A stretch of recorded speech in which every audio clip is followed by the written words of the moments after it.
MP এদের মধ্যে নিজের কনস্টিটুয়েন্সিতে ঘোরেনি, একটা দায়িত্ব কর্মীদের কিচ্ছু নেয়নি। এরা শুধু নিজেদের কথা ভেবেছে, আর কিচ্ছু না। আর দিল্লির বড় বড় ফ্ল্যাট আর বড় বড় বাংলোতে বসে রয়েছে, এখান থেকে বড় বড় কথা বলে যাচ্ছে।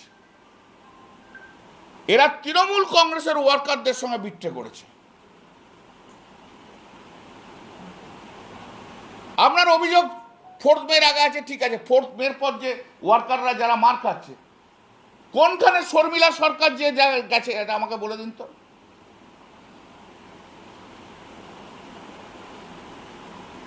আরজি কর ইস্যু নিয়ে বলছেন 2 ডাক্তার কাকলি ঘোষ আর শর্মিলা সরকার, আপনারা কবে রাস্তায় নেমেছিলেন এই আরজি করের জন্য বলে দিন।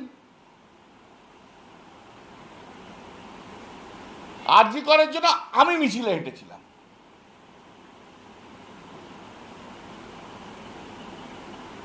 অভয়ার মৃত্যু অত্যন্ত দুঃখের, কিন্তু অভয়ার মৃত্যুকে কাকিমাও পলিটিক্স, ওকে নিয়ে পলিটিক্স করলো, আর আমাদের এখনকার এমপিগুলোও পলিটিক্স করলো। আরজি করের সময় শর্মিলা সরকার আমাকে ফোন করেছিল, দাদা একটু এটা নিয়ে একটু ভাবনা চিন্তা করলে হয় না? আমরা এসো না, তুমি যাও দিদির সঙ্গে কথা বলো না। আমি আরজি করের স্টুডেন্ট, আমরা ভেরি গুড, তুমি যদি রিজলভ করতে পারো করো, এসো দিদির সঙ্গে কথা বলো। না না বাবা দিদির সঙ্গে কথা বলবো না, না না বাবা দিদির সঙ্গে কথা বলবো না। তাহলে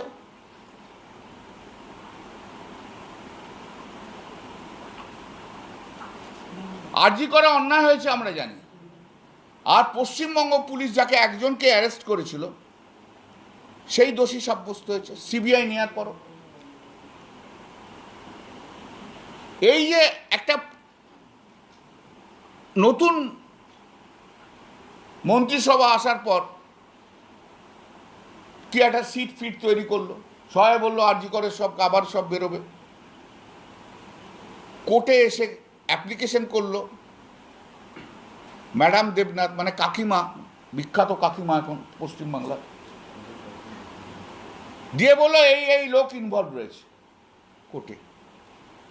তার হিয়ারিং হলো, সিবিআই এসে কি বললো যে আমাদের কাছে কোনো এভিডেন্স নেই যে এই লোকগুলো ইনভলভ রয়েছে। কে সমালোচনা করছে সিবিআই? সিবিআই সমালোচনা করছে কাকিমা আর কাকু। ভাই যদি কেউ করে থাকে, আপনি যদি জানেন যে এই লোকটা করেছে, নিজের টিআরপি বাড়ানোর জন্য যা নয়, যান যে প্রমাণ দিন। আমি কাকলি ঘোষ আর শর্মিলা সরকারকে চ্যালেঞ্জ করছি, যদি হিম্মত থাকে যা যা হয়েছে যান সিবিআইয়ের কাছে বলুন, আপনি এভিডেন্স দিন। বক্তৃতাতে হবে না, সেন্টিমেন্ট কুড়ানোর জন্য কথা বলবেন না। You have failed to discharge your duties as a doctor. তুমি রাস্তাতেও আসনি, তাদের পাশে দাঁড়াওনি, তুমি প্রতিবাদ করনি সেই দিন, এটা অন্যায়, প্রতিবাদ করনি। আমি প্রতিবাদ করেছি বলে মিছিলে হেঁটেছি।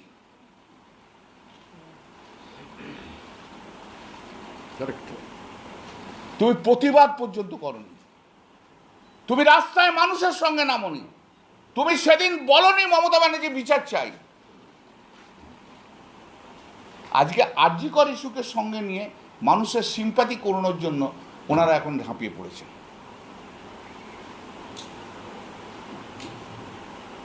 সবই আফটার থট।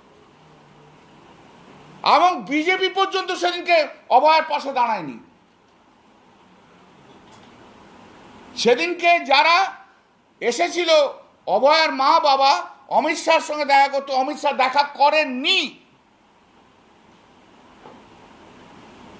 নরেন্দ্র মোদী দেখা করেননি।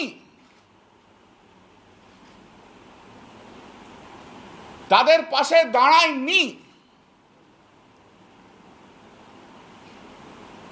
2026-এ হয়তো অভয়ের মাকে ক্যান্ডিডেট করে জিততে পারে, কিন্তু সেই দিন দাঁড়ায়নি।